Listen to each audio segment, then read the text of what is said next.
আসসালামু আলাইকুম। আশা করছি সকলে ভালো আছেন। আরেকটি নতুন ভিডিওতে সকলকে স্বাগতম। সোনার দাম ভরিতে বেড়েছে ১৩৬৮ টাকা। এখনও যাদের সম্ভব স্বর্ণ কিনে রাখুন, কারণ ভবিষ্যতে স্বর্ণ কেনা সেটি যেন একটি স্বপ্নের মতো হয়ে যাবে। যেভাবে বাড়তেছে স্বর্ণের দাম, আগামীতে মধ্যবিত্ত শ্রেণী বা নিম্নবিত্ত তো স্বপ্ন, মধ্যবিত্ত শ্রেণী পর্যন্ত স্বর্ণ কেনাটা খুবই টাফ হয়ে যাবে। তো যাদের হাতে অর্থ রয়েছে, সম্ভব হলে কিছু স্বর্ণ এখনই কিনে রাখুন। চলুন স্বর্ণের দাম কোন ভরিতে কোন গ্রেডে কী পরিমাণ বেড়েছে আমরা এখন তা জেনে নিই। দেশের বাজারে বাড়ানো হয়েছে সোনার দাম।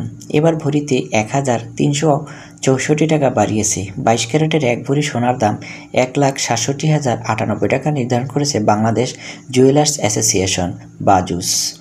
শনিবার ১৭ মে রাতে এক বিজ্ঞপ্তিতে এ তথ্য জানিয়েছে বাজুস। রোববার ১৮ মে থেকে নতুন এ দাম কার্যকর হবে।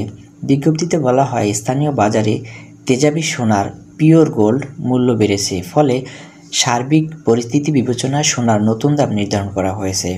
নতুন দাম অনুযায়ী দেশের বাজারে প্রতি ভরি ১১.৬৬৪ গ্রাম ২২ ক্যারেটের সোনার দাম পড়বে ১,৬৭,০৯৮ টাকা। এছাড়া ২১ ক্যারেটের প্রতি ভরি ১,৫৯,৫০৫ টাকা, ১৮ ক্যারেটের প্রতি ভরি ১,৩৬,৭১৪ টাকা এবং সনাতন পদ্ধতির প্রতি ভরি সোনার দাম ১,১২,৯৭৮ টাকা নির্ধারণ করা হয়েছে। সোনার দাম বাড়ানো হলেও দেশের বাজারে অপরিবর্তিত রয়েছে রূপার দাম।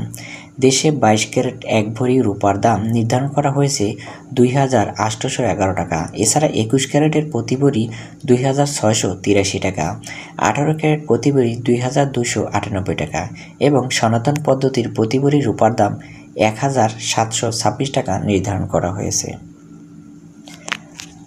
ভিডিওটি আশা করি আপনাদের ভালো লেগেছে, নতুন একটি তথ্য পেয়েছেন। সকলে ভালো থাকবেন। আসসালামু আলাইকুম।